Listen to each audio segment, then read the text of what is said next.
ये कहानी है माइकल की, जिसकी उम्र है 15 साल, लेकिन उसे 36 साल की एक औरत से प्यार हो जाता है, जिसके बाद उसकी पूरी ज़िंदगी ही बदल जाती है और वो पूरी ज़िंदगी भर उसी की ही याद में खोया रहता है। तो कहानी शुरू होती है और हम माइकल को देखते हैं। माइकल अपने सामने एक ट्रेन को जाते हुए देखता है और इसी के साथ ये कहानी फ्लैशबैक में चली जाती है। हम 15 साल के माइकल को देखते हैं, जो कि अपने स्कूल से घर जा रहा था, पर तभी उसकी तबीयत ख़राब होने लगती है। वो जैसे ही आगे जाता है उसकी तबीयत और भी ज़्यादा ख़राब होने लगती है और उसे उल्टियाँ भी आ जाती है। और फिर तभी उसके पास हैना नाम की औरत आती है और उसकी मदद करती है। तभी माइकल रोने लगता है, तो हैना उसे गले लगाकर कहती है कि चिंता मत करो, तुम्हारी जो भी समस्या है वो जल्द से जल्द ठीक हो जाएगी। जिसके बाद हैना उसे उसके घर पर भी छोड़ देती है और वहाँ से चली जाती है।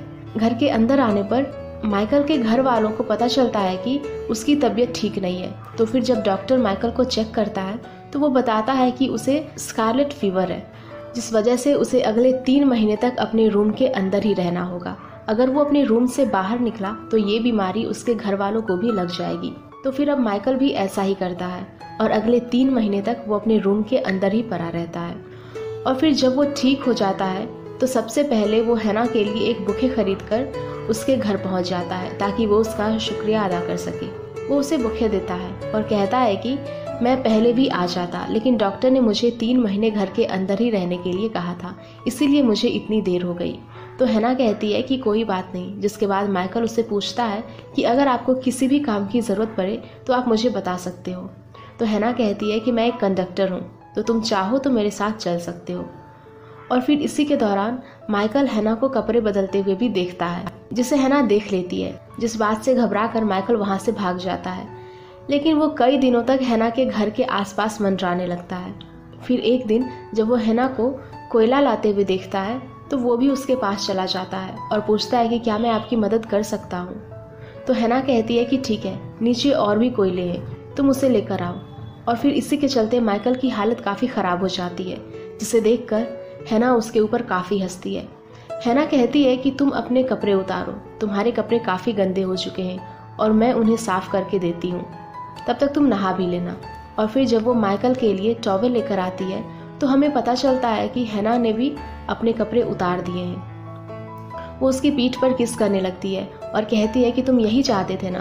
जिस बात को सुनकर माइकल कंफ्यूज होने लगता है, तो हैना कहती है कि मेरी तरफ देखो। जिसके बाद वो उसे किस करती है और दोनों इंटीमेट भी होने लगते हैं। और अब इसके बाद ही इन दोनों का अफेयर स्टार्ट हो जाता है। स्कूल छूटने के बाद वो हर दिन हैना के पास आता था और ऐसे ही हर दिन वो दोनों एक दूसरे के करीब आते रहते थे।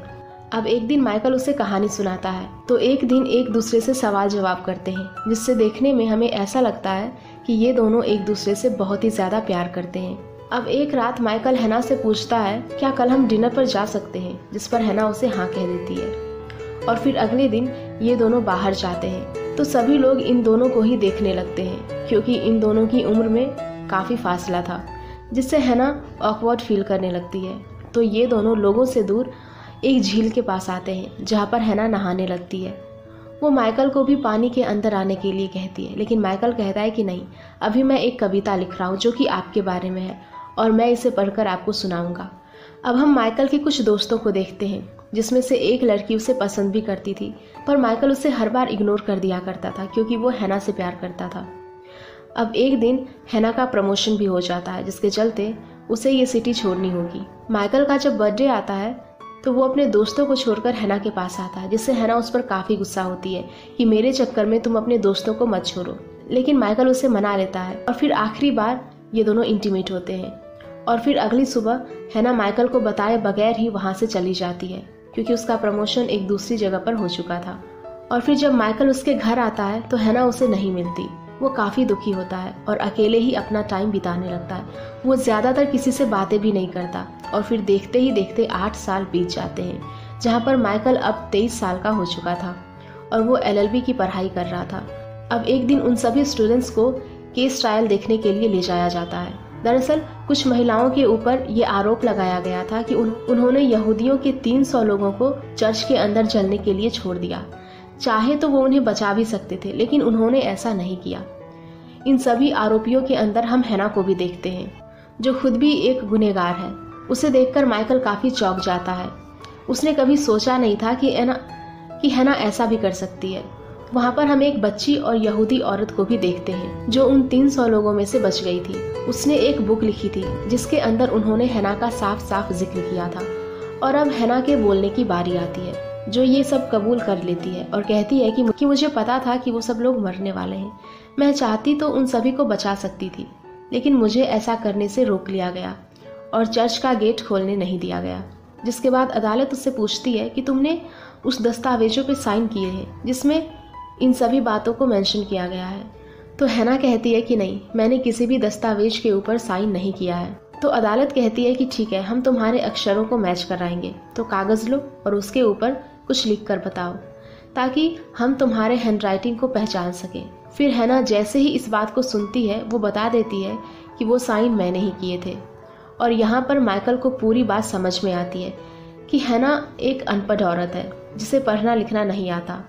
और जब उसका प्रमोशन हुआ था तो वो वहाँ से भाग गई और चर्च के गार्ड की जॉब करने लगी, क्योंकि वो नहीं चाहती थी कि लोगों को उसके बारे में पता चले कि वो एक अनपढ़ औरत है।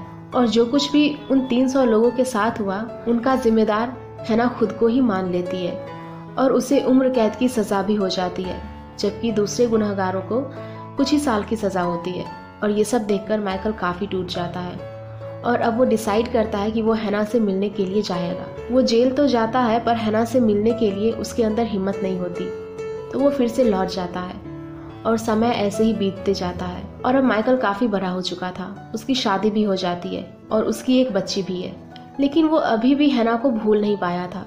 वो हमेशा उसके बारे में सोचता रहता है, जिसके चलते उसका उसकी वाइफ के साथ डिवोर्स भी हो जाता है। तो वो अपनी बेटी को लेकर अपनी माँ के पास चला जाता है।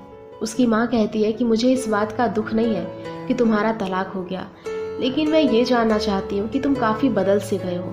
तुम हमेशा काफ़ी सोच में रहते हो, दुखी रहते हो, आखिर वजह क्या है? यहाँ तक कि तुम अपने फादर के फ्यूनरल में भी नहीं आए थे। तो माइकल बताता है कि ये जगह मुझे काफ़ी सारी यादों को याद दिलाती है, जिस यादों से मैं हमेशा भागता रहा हूँ। मैं एक औरत से प्यार करता था जिसकी उम्र मेरे से 2 गुना ज़्यादा थी और अब वो जेल में है। जिस बात को सुनकर उसकी माँ एकदम से चौंक जाती है। जिसके बाद माइकल अपने कमरे में आता है जहाँ पर वो उन किताबों को देखता है जो वो हैना के लिए पढ़ा करता था। उसने एक किताब को हैना के लिए आधा ही पढ़ा था, तो वो उसकी रिकॉर्डिंग करता है और उन रिकॉर्डिंग्स को जेल के अंदर हैना के पास भेज देता है, जिसे सुनकर हैना काफ़ी खुश होती है और रोने लगती है। और फिर वो भी धीरे धीरे पढ़ना लिखना शुरू कर देती है। जिसके बाद वो माइकल के लिए एक खत लिखती है और उसका जवाब आने का इंतज़ार करती है। लेकिन देखते ही देखते 20 साल बीत जाते हैं, पर माइकल ने उसके खत का रिप्लाई कभी नहीं किया। और अब हैना काफ़ी बुरी भी हो चुकी थी। जेल के अंदर हैना का बिहेवियर काफ़ी अच्छा था, तो उसके ऊपर दया करके उसे जेल से रिहा कर दिया जाता है। हैना की कोई भी फैमिली नहीं थी और माइकल खत के जरिए हैना से बातें किया करता था। तो जेल की वार्डन माइकल को कॉल करती है और कहती है कि हम हैना को छोड़ रहे हैं। उसका इस दुनिया में कोई भी नहीं है और ना ही उससे कोई मिलने के लिए आता है। पोस्ट के जरिए आप एक दूसरे से बात किया करते थे, तो हम चाहते हैं कि आप उसका रहने का बंदोबस्त कर दें। और फिर ये सुनकर माइकल काफ़ी परेशानी में आ जाता है और थैंक्स कहकर फ़ोन कट कर देता है। उसे समझ में नहीं आ रहा होता कि वो क्या करे। काफ़ी दिनों तक सोचने समझने के बाद वो तय करता है कि वो हैना को जेल से लेकर आएगा। फिर वो जेल जाता है और काफ़ी सालों के बाद वो एक दूसरे से मिलते हैं, जहाँ हैना माइकल को देखकर काफ़ी खुश होती है। माइकल कहता है कि मैंने तुम्हारे रहने का बंदोबस्त कर दिया है, पास में ही एक लाइब्रेरी भी है, क्योंकि तुम्हें पढ़ना काफ़ी पसंद है तो तुम वहाँ हर दिन जा सकोगी। और फिर ये सब सुनने के बाद हैना काफ़ी भावुक होने लगती है और वो माइकल से पूछती है कि क्या तुम्हारी शादी हो गई? जिस पर माइकल कहता है कि हाँ, मेरा तलाक भी हो चुका है और मेरी एक छोटी सी बच्ची है। जिसके बाद माइकल उससे पूछता है कि क्या तुम्हें उस हादसे के लिए पछतावा है?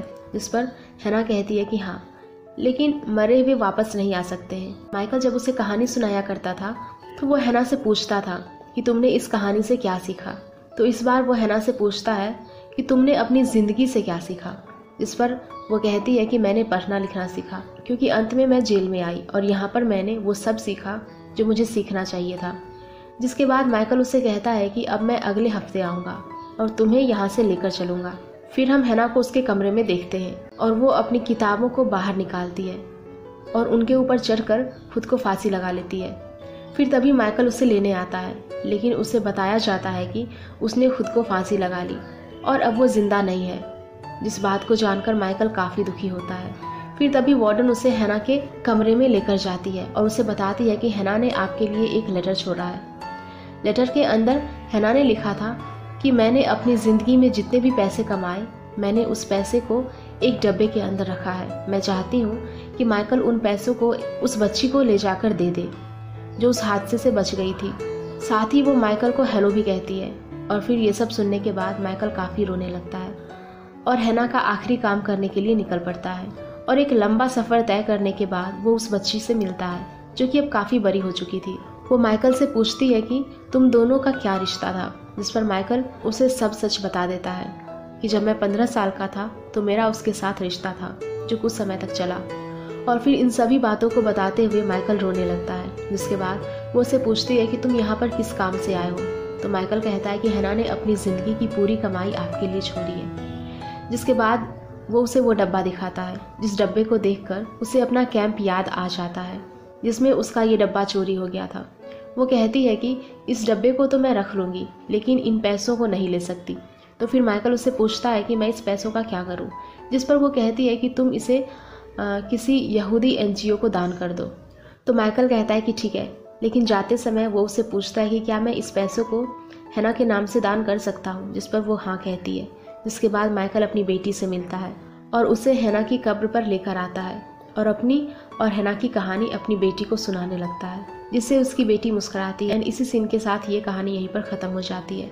सो गाइज़, अगर आप लोगों को ये मूवी पसंद आई हो तो प्लीज़ वीडियो को लाइक करना, शेयर करना और ऐसी मूवीज़ के लिए हमारे चैनल को सब्सक्राइब भी कर लेना।